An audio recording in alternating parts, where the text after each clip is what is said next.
어제 새벽 시간에 우리가 살펴봤던 그 말씀은요, 하나님께서 인생의 모든 일들에 대해서는 기한과 때가 있고 하나님께서는 때를 따라서 다 아름답게 하셨다. 그렇기 때문에 현재 우리가 해야 할 일은 기뻐하면서 선을 행하고 여호와 하나님을 경외하는 것이 우리의 본분이다 라고 어제 말씀을 나눴는데, 오늘 본문은 어제 말씀에 반론을 제기하는 그런 본문이에요. 이 세상의 모든 일들이 하나님의 주권과 섭리 가운데 있다면 그 세상 가운데서 우리가 그 아름다운 것들을 보고 경험하고 그래야 될 것 같은데, 실질적으로 우리가 세상 가운데에서 보고 경험하고 그러는 것은 마치 하나님이 없는 것처럼 세상에 온갖 불의하고 부조리하고 그리고 온갖 제약들이 우리 주변에서 일어난 일들을 보게 된다는 거죠. 그런 세상 가운데 이렇게 살아가면서 인생에 대해서 헛됨, 허무함을 느끼게 된다는 거예요. 그래서 전도자가 전도서를 시작하면서 처음으로 선언한 말씀이 무엇이냐면, 전도자가 1장 2절에 뭐라고 얘기했냐면요, 헛되고 헛되며 헛되고 헛되니 모든 것이 헛되도다.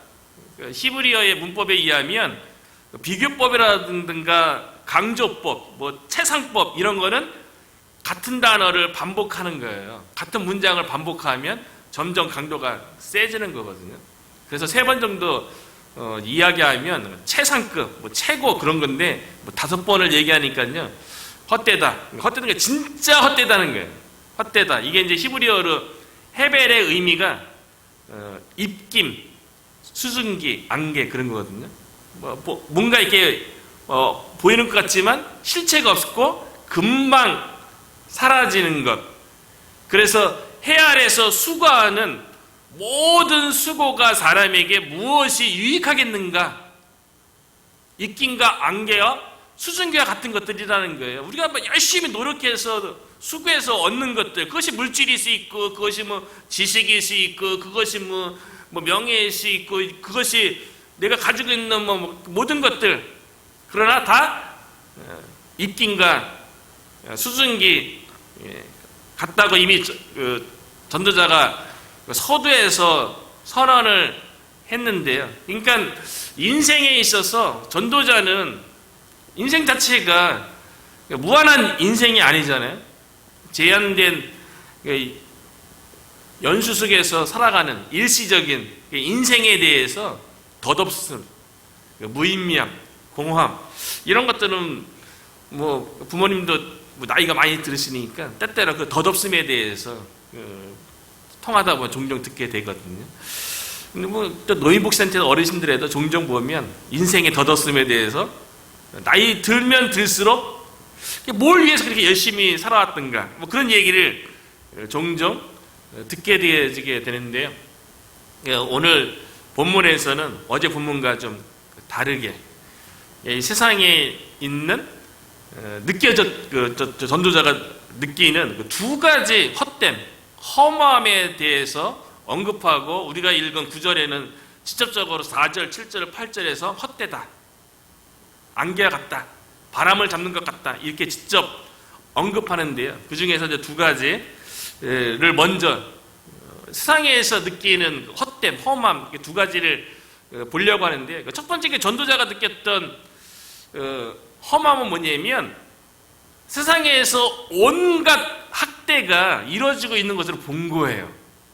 그래서 1절에 보면 내가 다시 해 아래에서 행하는 모든 학대를 살펴보았도다. 보라, 학대받는 자들의 눈물이로다. 그들에게 위로자가 없도다. 그들을 학대하는 자들의 손에는 권세가 있으니 그들에게는 위로자가 없도다. 전도자가 세상에 보니까요, 하나님께서는 이 세상을 아름답게 하셨잖아요. 그 사람들을 창조하되 하나님께서는 하나님의 형상대로 인간들을 창조하셨어요. 그러니까 하나님의 형상대로 남자와 여자를 만들었다고 얘기했기 때문에 모든 사람은 하나님의 형상으로서 평등하고 존귀하고 소중한 존재로 이 세상 가운데 만들었는데, 그런데 세상 가운데 보니까 학대한다는 것은 뭡니까? 누군가를 심히 괴롭히고, 또 영어 성경에 보니까 oppression, 누군가를 억압하고 누군가를 탄압하는 거예요. 그러니까 사람이 사람을 학대하는 거예요. 사람이 사람을 괴롭게 하는 일들이 세상 가운데는 많이 있다는 거예요. 너무나도 불의하죠. 부주의하죠. 근데 인류 역사 속에서, 사회 속에서, 또 우리가 지금 살아가는 이 세상 속에서 보면 이런 일들은 누군가 좀 더 가진 자가, 좀 더 배운 자가 나보다 좀 못한 것 같으면 무시하거나, 또 이렇게 뭐 상대 안 하거나, 때로는 뭐 그런 부조리한 사회 속에서 억울함을 당하거나, 뭐 그런 일들이 너무나도 많은 거예요. 저도 자라면서 그런 얘기를 뭐 동일하게 사람들이 느끼는 것 같아요. 그래서 제가 들었던 말 중에 어떤 말이 있냐면, 사람 위에 사람 없고 사람 아래 사람 없다. 누군가에게 이렇게 갑질을 당하거나 무시당하거나 이랬을 적에 똑같은 사람인데 자신이 더 배웠다고, 자신이 더 물질적으로 더 많다고, 자신이 더 가졌다고, 그렇지 못한 사람을 약간 좀 깔보고 무시하는 그런 말과 상처받았을 적에, 세상 속에서 그런 거를 느끼는 거는 뭐 누구에게나, 이게 뭐 옛날부터 지금까지 어느 사이에든 쭉 있어왔던 것 같아요. 전도자가 세상 속에서 하나님은 평등하게, 모두 소중하게 다 인간을 만들었는데, 인간 사이에서는 권세 잡은 자가 이제 학대하는 일들이, 그런 일들이 너무나도 온갖 일들이 일어나는 것을 본 거예요. 그런데 그런 학대받는 일들이 주변에 너무나도 많은데, 전도자가 이렇게 얘기하잖아요. 보라, 학대받는 자들의 눈물이로다. 그 학대받는 가운데 누군가에게 무시당하고, 누구한테 상처받고, 누구한테 갑질을 당하고, 억울하고, 그 속마음, 그 가운데 눈물을 흘리는데, 이 세상에는 그들에게 위로자가 없도다. 이게 인생이 헛되면, 인생이 허무해 보인다는 거예요. 세상의 부조리야, 불합리하고 막 그런 사회 구조 속에서 막 고통스러워하고 막 눈물을 흘리는데 그들에게 위로자가 없도다. 이것이 이제 전도자가 세상에서 느끼는 허무함, 헛됨, 이라는 거죠. 그런데 이런 세상은 그렇다 할지라도, 온갖 학대가 자행되고 있다 할지라도, 이 때문에 하나님께서 독생자 예수 그리스도를 우리에게 보내주셔서 함께 하시고 우리를 위로하게 하셨다는 거예요. 그래서 하나님의 아들이신 예수님께서 우리에게 다가올 적에 임마누엘이라는 이름으로 오신 거 아니겠어요? 하나님이 우리와 함께 하시도다.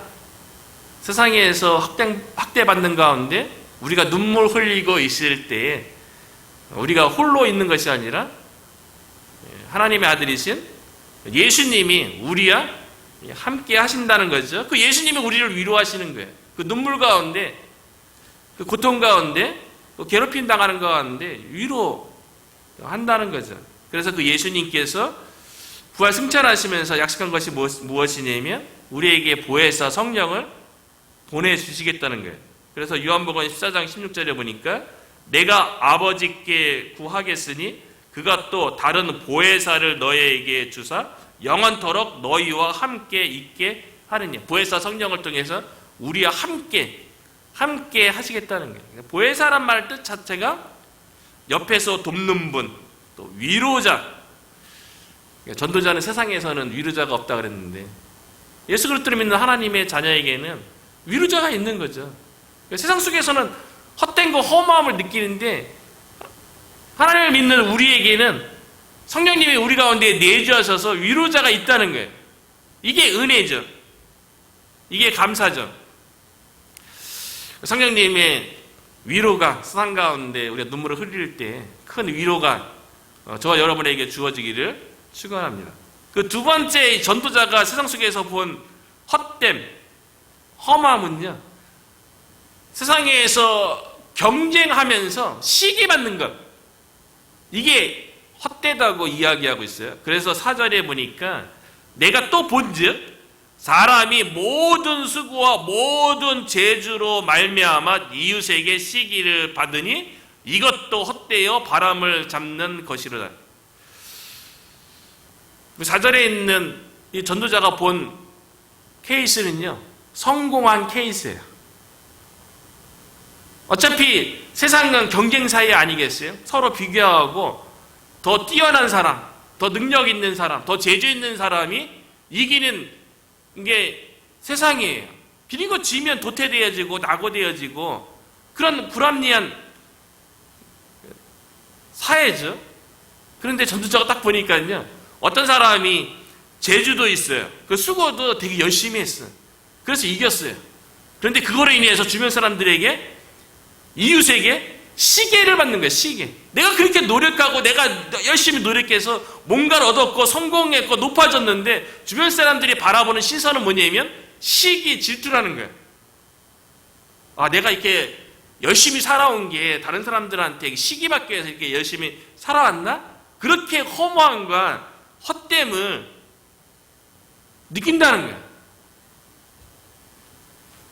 이거는 근데 사실은 세상의 경쟁에서 이기는 경우만 있습니까? 지는 경우는 더 많죠. 지면은요, 사회의 경쟁 사이에서 지면, 이기면 시기받고 질투인데 만약에 그 경쟁 사이에서 낙오되어지고 지거나 실패했을 경우에는요, 이건 더 큰 문제죠. 더 헛된 거죠. 어떤 것도 안 하려고 그러죠. 그 사회로부터 고립되어지고 사회에 참여하지 않으려고 하는 그런 일들이 벌어지죠. 그 사회에서 도태되어지는, 이걸 더 헛되어 보이는 거죠. 아무것도 해도 소용없어.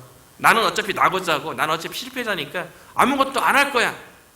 그런 사람이 생긴다는 거죠. 그런 사람의 하나님 병이 뭐냐면 5절에 보니까요, 우매자는 팔짱을 끼고 있으면서 자기의 몸만 축 내는도다. 세상은 어차피 경쟁하고 누군가는 이기고 누군가는 지고, 이기면 시기와 질투받고 지면 사회로부터 지탄받고 사회에서 낙오자로 취급받고 실패자로 취급받으니까 나 아무것도 안 할 거야. 그냥 팔짱만 끼고 세상이 어떻게 돌아가는지 나만 바라보기만 할 거야. 그렇게 마음 먹는 사람도 있다는 거예요. 세상의 모든 것이 헛되니까 나는 아무것도 안 할 거야 라고 생각하는데, 그렇게 생각하는 사람들에게 주어지는 거는 뭐냐면 자기의 몸이 서서히 죽어가는 거예요. 그런 사람도요. 그래서 쉬운 성경 번역을 보니까요, 이렇게 번역했더라고요. 우매자는 팔짱을 끼고 있으면서 자기의 몸만 축 내는도다. 이렇게. 근데 직접적으로 쉬운 성경은 번역했어요. 어리석은 자는 팔짱 끼고 지내다. 경쟁 사이에 나 참여하지 않겠다. 나 그냥 바라만 보겠다. 그렇게 살아가다 보면 굶어 죽는다고 하지만 결국 굶어 죽는다는 거예요. 이런 것도 세상에서 헛되다고 느끼기 때문에, 허무하다고, 모든 것이 허무하다고 느끼기 때문에 그렇다는 거죠. 세상 사람들이 그렇게 살아간다는 거예요. 세상 사람들이 경쟁 사회에서 열심히 해서 뭔가 성공하고 승리하면 시기받고 낙오자 되면 도태되어지고 점점 죽어져가는, 그 세상이 그렇게 헛되고 허무해 보인다는 거죠. 그런데 하나님의 자녀되는 우리에게는요, 다윗 같은 경우는 이렇게 시편 23편 1절에 여호와는 나의 목자시니 내게 부족함이 없으리로다. 그러니까 세상에서 경쟁에 승리하던 낙오하던 그렇게 하는 게 나에게 아무 유익이 없기 때문에 나는 아무것도 하지 않고 어떤 것을 통해서도 내가 만족함이 없다라고 얘기하는데, 다윗은요, 여호와는 나의 목자 되시기 때문에 내가 부족함이 없다. 여호와 때문에 만족함을 얻는다고 이야기하고 있고요. 오늘 읽은 6절에도 보면 그래서 작은 것에라도 만족을 얻어야 된다라고 이야기하는데요. 그래서 두 손에 가득하고 수고하며 바람을 잡는 것보다는 두 손, 이게 더 많은 것을 가져야지 내가 만족함이 있다라고 생각하는 것은 다 바람을 잡는 것 같고요. 오히려 한 손에만 가득하고 평안함이 더 나으니라. 한 손에만, 작은 것에 만족하는 게 중요하다고 이야기하는데요. 이미 다윗은 목자이신 여호와를 인해서 만족함을 느끼고 있고요. 예수님께서도 이 땅에 오신 이유가요. 요한복음 10장 10절에 내가 온 것은 양으로 생명을 얻게 하고 더 풍성히 얻게 하려 하심이라. 예수 그리스도를 믿는 자들에게는 예수님으로 인해서 풍성함을, 세상의 헛됨이 아니라 예수님으로 인해서 풍성함을 느끼게 한다는 거죠. 세상에 불합리하고 세상 속에서 어떤 만족도 못 얻는 것이 아니라 목자이신 예수 그리스도로 인해서 삶 가운데 참된 만족감과 풍성함을 누리는 저와 여러분이 되었으면 좋겠습니다. 이 전도자가 결론적으로 이 불의한 세상에서 혼자가 아니라 누군가와 함께할 때 세상에서 느끼는 허무함 또는 헛됨에 대해서 극복할 수 있다고 9절부터 12절까지 이야기하는데요. 9절에서는 한 사람이 하는 것보다 두 사람이 하는 것이 더 낫다고 얘기하고 있어요. 그래서 9절에 보면 두 사람이 한 사람보다 나음은 그들이 수고함으로 좋은 상을 얻을 것임이라. 세상에서 이렇게 혼자 이렇게 살아간다고 느끼기 때문에 허무함을 느끼는데 두 사람이면 그렇지 않다는 거예요. 그리고 하나님께서 사람을 창조할 적에 남자와 여자를 창조하시고 그리고 돕는 배필로서 살아가게 했잖아요. 두 사람이 살아가게 하셨어요. 이게 이제 세상을 살아가는 원리인 것이죠. 그리고 예수님께서 제자들을 보낼 때에도 둘씩 짝지어서 전도하게 하셨고요.